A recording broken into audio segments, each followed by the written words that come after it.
In Singapore's parliamentary democracy, honesty and integrity are not abstract ideals. They are not optional virtues. They are the foundation of public trust. The authority of this House does not rest on law alone. It rests on the confidence and trust that Singaporeans have in Parliament, in its processes and its members. This confidence and trust can be lost. This is why Parliament must insist that its members always speak truthfully and act with integrity, even when it is politically inconvenient to do so. The House is not being asked to impose any penalties or sanctions on Mr. Singh under the PPIPA. What is being asked is for this House to express a view of his conduct. And if the House agrees that such conduct is not acceptable, to express its regret at such conduct.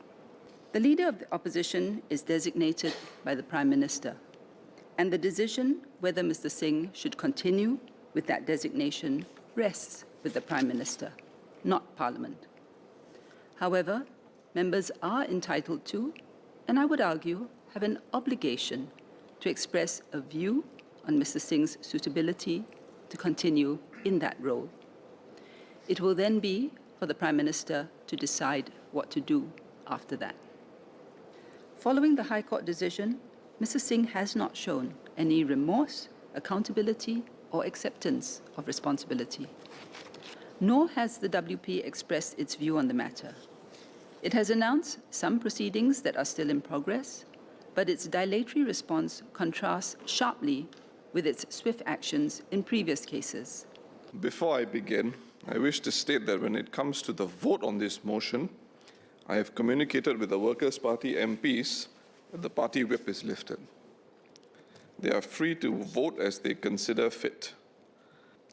As I iterated in my public remarks after the judgment was given, I take full responsibility for not responding quickly enough to correct Khan's lie in her speech on women's empowerment in Parliament on the 3rd of August 2021. In fact, this was not the first time that I had taken responsibility to this effect. I had done so in similar terms publicly 3 times before, first at the COP itself, next at the debate on the COP report, and finally at the trial court. I am grateful for the support of Singapore and Singaporeans, and like my colleagues and leaders before me, all of us endeavour to do our best for Singapore. In my case, whatever Parliament decides, and as long as I'm a member of Parliament, I will continue my work as an MP on the ground in Aljunied GRC, and I will continue to advocate for Singaporeans in Parliament to the best of my abilities, as I have for the last 15 years. For the Workers' Party and to my fellow Singaporeans, we press on and we continue working for Singapore. Thank you, Speaker.